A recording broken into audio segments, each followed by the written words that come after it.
നിങ്ങളുടെ ഫേവറേറ്റ് സീരിയലുകൾ ടിവിയിൽ വരുന്നതിന് മുൻപേ സൺ നെക്സ്റ്റ് ആപ്പിൽ കാണാം. ഇനി എല്ലാവർക്കും മുൻപേ കാണൂ. ഇപ്പോൾ തന്നെ സൺ നെക്സ്റ്റ് ആപ്പ് ഡൗൺലോഡ് ചെയ്ത് സബ്സ്ക്രൈബ് ചെയ്യൂ. ഞാൻ പ്രശ്നമൊന്നും ഉണ്ടാക്കിയില്ലല്ലോ. ശ്രേയ നിന്നോട് കല്യാണം കഴിച്ചോളാം ഞാൻ പറഞ്ഞില്ലേ? നീയല്ലേ ഇപ്പൊ പ്രശ്നങ്ങൾ ഉണ്ടാക്കിക്കൊണ്ടിരിക്കുന്നു. എടാ അരവിന്ദേ, അത്യാവശ്യം ബുദ്ധിയൊക്കെ നിനക്കുണ്ടല്ലോ. അല്ല, അത്യാവശ്യമല്ല, ആവശ്യത്തിൽ കൂടുതലുണ്ടല്ലോ. ആലോചിച്ച് നോക്ക്. നിനക്ക് ഈ നാട്ടിലൊരു മേൽവിലാസം ഉള്ളത് ബാലം മാഷയുടെ മോനെന്നുള്ളത് മാത്രം. അതും ഇല്ലാതായ ഒരൊറ്റ ആള് പോലും നിന്നെ വകവയ്ക്കില്ല. നീ ഇപ്പൊ വിചാരിക്കുന്നുണ്ടാവും ഇയാള് വന്നില്ലെങ്കിൽ ഈ കല്യാണം നടക്കില്ലേ എന്ന്. നടക്കില്ല മോനെ. ഞാനില്ലെങ്കിൽ ഈ നാട്ടിൽ ഒരാൾ പോലും നിന്റെ കല്യാണത്തിനുണ്ടാവില്ല. അത് നീ മനസ്സിലാക്കില്ല. എനിക്ക് പറയാനുള്ളത് ഞാൻ പറഞ്ഞു. ഇനി നിന്റെ ഇഷ്ടം, നിന്റെ തീരുമാനം. വല്ല അമ്പലത്തിലോ രജിസ്റ്റർ ഓഫീസിലോ ആ പെണ്ണിനെ വിളിച്ചോണ്ട് പോയി കല്യാണം നടത്ത്. മോശേ, എടാ അമ്മ കേട്ടില്ലേ? ഇയാൾ ഇഷ്ടത്തിന് സംസാരിച്ചോണ്ടിരിക്കുന്നേ. നീ വന്നേ, ഞാൻ പറയട്ടെ. എന്തു പറയാനാ? വാടാ, ഇങ്ങോട്ട് വാ. വരാൻ.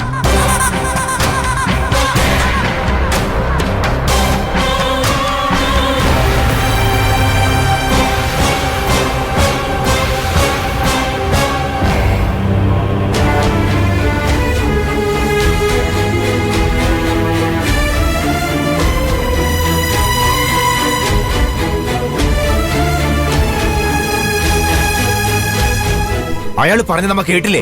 എടാ നീ ബഹളം വെക്കാതെ ഒന്ന് പോവമ്മേ. ഓരടവായിട്ട് വന്നിരിക്ക. അതൊക്കെ ആ തുണിക്കച്ചവടക്കാരോട് കാണിച്ചാൽ മതി എന്ന് പറ. എടാ ഞാൻ പറയുന്നത് നീ സമാധാനായിട്ടൊന്ന് കേക്ക്. ഇനി അമ്മയ്ക്ക് എന്താ പറയാനുള്ളേ? എന്റെ കല്യാണക്കാർ അയാൾ പറഞ്ഞപ്പോ ഒരുപാട് സന്തോഷിച്ചു. അതിനിടയ്ക്ക് അയാൾ പറഞ്ഞു കേട്ടില്ലേ, സ്വത്ത് തിരിച്ചെഴുതി കൊടുക്കാൻ. സ്വത്തൊന്നും എനിക്ക് ജീവനോടത്തോളം കാലം ഞാൻ തിരിച്ചെഴുതി കൊടുക്കില്ല. എടാ നീ ചുമ്മാ അതൊന്നും പറയല്ലേ. ഇത് നമ്മൾ സൂക്ഷിച്ച് കൈകാര്യം ചെയ്യേണ്ട വിഷയം. ബുദ്ധി കൊണ്ട് വേണം നമുക്കിതിൽ കളിക്കാൻ. എടാ എടുത്തു ചാടി നമ്മുടെ പ്ലാനൊന്നും തെറ്റിക്കല്ലേ. അമ്മ എന്താ ഉദ്ദേശിക്കുന്നേ? എടാ ഇപ്പൊ നിന്റെ കയ്യിലുള്ള സ്വത്തിനേക്കാൾ വലിയ സ്വത്താണ് ശ്രേയ. ആ വലിയ സ്വത്ത് നിനക്ക് കിട്ടാൻ പോവല്ലേ. പാടവും പറമ്പും ഒക്കെ നിനക്ക് എന്തിനാ? മനസ്സിലാവുന്ന രീതിയിൽ പറ. എടാ നീ ഒന്ന് ആലോചിച്ച് നോക്കിയേ. ഈ സ്വത്തൊക്കെ നിന്റെ അച്ഛന്റെ പേരിൽ തിരികെ എഴുതി കൊടുത്തു വെക്ക. ആ സ്വത്തൊക്കെ എങ്ങോട്ട് പോവും? എടാ നിന്റെ ഒരു പങ്ക് നിനക്കും കിട്ടില്ലേ? എടാ ഇപ്പൊ മണ്ടത്തരം കാണിച്ച് ശ്രേയ കൈവിട്ടു പോയിട്ട് കരഞ്ഞിട്ട് കാര്യമില്ല. മാഷ് നിന്റെ കല്യാണം നടത്താന്ന് പറഞ്ഞത് തന്നെ വലിയ കാര്യാ. അയാൾ കല്യാണം നടത്തിയില്ല എന്താ? എന്റെ കല്യാണം നടക്കൂലേ? ഇല്ല. കല്യാണം എന്ന് വെച്ചാൽ എന്താന്നാ നിന്റെ വിചാരം? ബന്ധുക്കളും സ്വന്തക്കാരും നാട്ടുകാരും ഒക്കെ പങ്കെടുക്കുന്നതാ കല്യാണം. എടാ മാഷ് ഈ കല്യാണത്തിന് വന്നില്ലെങ്കിൽ ഈ പറയുന്ന നാട്ടുകാരോ ബന്ധുക്കളോ സുഹൃത്തുക്കളോ ആരും പങ്കെടുക്കില്ല. എന്തിനാ? നിന്റെ കൂടെ പറഞ്ഞ ആകാശോ അശ്വതിയോ അനുവോ പോലും കല്യാണത്തിന് പങ്കെടുക്കില്ല. എടാ മക്കളെ, നിന്റെ കല്യാണം ഉത്സവം പോലെ നടക്കണം. ആരും ഇല്ലാത്തൊരു കല്യാണം അത് നിനക്ക് വേണോ? എടാ അത് മാത്രമല്ല, നീയുമായിട്ടുള്ള കല്യാണത്തിന് ശ്രേയ സമ്മതിച്ചത് ആകാശിനോടും ചാരുവിനോടും പകരം വീട്ടാൻ വേണ്ടിയാ. ഇത് അവള് തന്നെ വെട്ടൊന്നു മുറി രണ്ടെന്നുള്ള രീതിയിൽ പറഞ്ഞതാ. ഈ വീടിപ്പൊ നിന്റെ പേരില. പക്ഷെ ഈ കല്യാണം കഴിഞ്ഞ് ഈ വീട്ടിൽ നിന്ന് മാഷ് ഇറങ്ങിപ്പോയാ മാഷിന്റെ പിന്നാലെ തുണിക്കച്ചവടക്കാരി ആകാശം പോവും. പിന്നെ ശ്രേയയുടെ ഉദ്ദേശമൊന്നും നടക്കില്ല. ശ്രേയ നിന്നെ കല്യാണം കഴിക്കണമെങ്കിൽ തുണിക്കച്ചവടക്കാരിയും ആകാശം ഈ വീട്ടിലുണ്ടാവണം. ഈ കാരണം പറഞ്ഞ് മാഷ് കല്യാണത്തിന് പിന്മാറിയാലേ നമ്മൾ എന്ത് ചെയ്യും? അമ്മ എന്താ പറഞ്ഞു വരുന്നത്? എടാ മാഷ് പറയുന്ന കാര്യങ്ങളെല്ലാം തലയാട്ടി സമ്മതിച്ചു കൊടുത്തേക്കണം. ബാക്കി ഞാൻ നോക്കിക്കോളാടാ.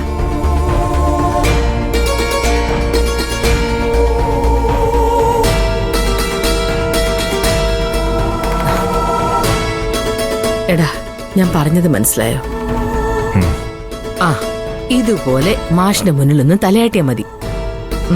ഓ ചെല്ല ചെല്ലടാ. ഓ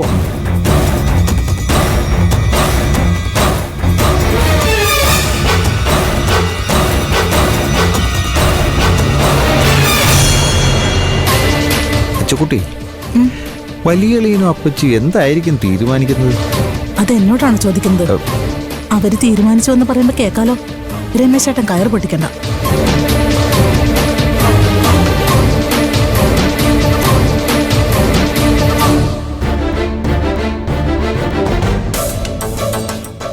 അമ്മയും പുന്നാരമോനും കൂടി എന്ത് തീരുമാനിച്ചു?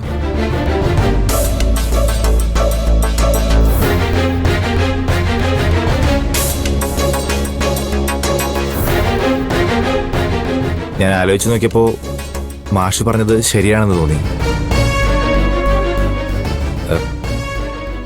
അമ്മ ഇപ്പോ കാര്യങ്ങളെല്ലാം പറഞ്ഞ് മനസ്സിലാക്കി തന്നു.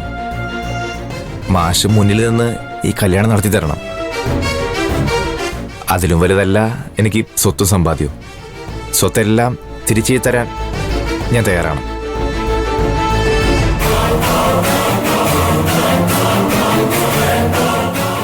വലിയ അളിയന് ബുദ്ധിയുണ്ട്, പക്ഷെ അതിബുദ്ധി അമ്മാവന്റെ. ശരി, സമ്മതിച്ചു. ഇനി ഒരു കണ്ടീഷനും കൂടി ഉണ്ട്. അതിന് ഇവൻ സമ്മതിച്ചല്ലോ. ഇനി എന്ത് കണ്ടീഷൻ? ഈ വീടിന്റെ പേരിൽ ഇവൻ കൊടുത്തിരിക്കുന്ന കേസ് പിൻവലിക്കണം. സ്വത്ത് തിരിച്ചു തരാന്ന് പറഞ്ഞില്ലേ, പിന്നെ കേസുമായിട്ട് മുന്നോട്ട് പോയിട്ട് കാര്യമില്ലല്ലോ. കേസ് പിൻവലിക്കാം. നിന്റെ അമ്മ പറഞ്ഞിട്ടാണോ തീരുമാനം, അതോ നീ സ്വയം തീരുമാനിച്ചാണോ എന്ന് എനിക്കറിയില്ല.